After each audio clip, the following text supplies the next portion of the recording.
Hi hello மக்களே, welcome to விஜேஸ் ஆட்ராசிட்டி vlog. இன்றைக்கி என்ன பார்க்க போகிறோம் அப்படின்னா, சுவையான டேஸ்ட்டான முட்டை குழம்பு எப்படி செய்கிறதாங்க. அதுக்கு வந்து எப்படின்னா 6 முட்டையை வேக வச்சு எடுத்துக்கிட்டோம். கடாயில் வந்து ஒரு 5 ஸ்பூன் அளவுக்கு ஆயில், மஞ்சத்தூள், காரத்தூள், பெப்பர் தூள், உப்பு போட்டுக்கிட்டு முட்டையை வந்து ஃபஸ்ட்டு ஃப்ரை பண்ணி எடுத்துக்கிட்டோம். வேக வச்சு அந்த முட்டையை ஃப்ரை பண்ணி தனியாக வச்சுக்கிட்டாச்சு. அதுக்கு தேவையானதை அரைச்சிட்டு வந்துடலாம். தேங்காய், அதுக்கப்புறமா வந்து பச்சை மிளகா, முந்திரி இல்லைனா பாதாம் எடுத்துக்கினாங்க. ஓகேங்களா, அது ஆப்ஷனல் தான். அதை அரைச்சி தனியாக வச்சுக்கிட்டாச்சு. அப்புறமா திருப்பி அதே கடாயில் வந்து பார்த்திங்கன்னா ஆயில் ஊற்றிட்டு கடுகு 1 ஸ்பூன், சீரகம் 1 ஸ்பூன், 4 பெரிய வெங்காயத்தை வந்து பொடியை நல்லா சாப் பண்ணி வச்சுருக்கேங்க. அதையும் ஆட் பண்ணிக்கணும். நல்லா ஃப்ரை பண்ணணும். நல்லா ப்ரௌனிஸ் ஆகணும்.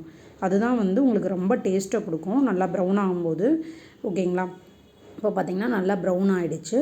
இந்த ஸ்டேஜில் 1 ஸ்பூன் அளவுக்கு இஞ்சி பூண்டு பேஸ்ட்டுங்க, அதை சேர்த்துக்கிட்டேன். அதையும் நல்லா வதக்கிக்கிறோம், பச்சை வாசனை போகிற அளவுக்கு. இப்போ ஒரு கொத்து கருவேப்பிலையை போட்டுடுறோம். அதையும் நல்லா மிக்ஸ் பண்ணிவிட்டு 3 தக்காளி வந்து நல்லா கிரைண்ட் பண்ணி வச்சுருக்கேன், அதையும் சேர்த்துக்கிறோம்.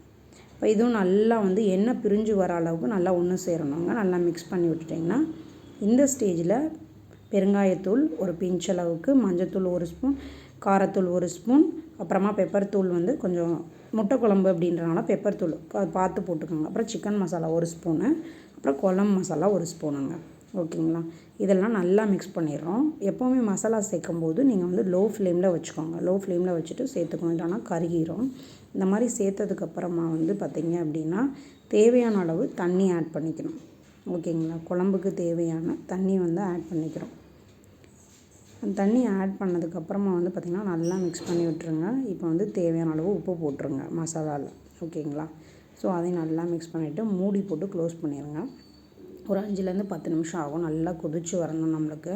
இந்த கொதித்து வர ஸ்டேஜில் ஸ்டார்டிங்கில் நம்ம அரைச்சி வச்சோம் இல்லைங்களா, தேங்காய், பச்சை மிளகா, பாதாம் போட்டு அதை மிக்ஸ் பண்ணி அந்த மிக்ஸை சேர்த்துருங்க. அதை நல்லா ஒரு கிளறி அதுவுமே நல்லா கதகதன்னு கொதித்து வரணும்.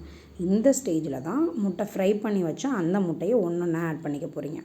ஓகேங்களா, ஸோ இந்த முட்டையில் நமக்கு சாரிங்க சொல்ல மறந்துட்டேன், வேக வச்சு லைட்டாக வந்து முட்டையை வந்து நம்ம கீறி விட்ருக்கோம். ஓகேங்களா, கீறினது தான் ஃப்ரையில் போடுவோம். அப்போ தான் வந்து மசாலாலாம் உள்ளே இறங்கும்.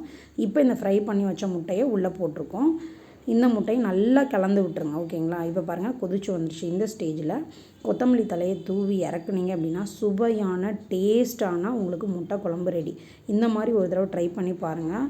உங்களுக்கு தெருவே மணக்கும். ஒரு தடவைக்கு 2 தடவை சாப்பாடு வாங்கி சாப்பிடுவாங்க. இந்த இதை வந்து நீங்கள் கொஞ்சம் இன்னும் கிரேவி பார்த்துக்கு மாற்றினீங்கன்னா சப்பாத்தி, தோசை கூட சாப்பிட்லாம். தேங்க்யூ ஃபார் வாட்சிங்.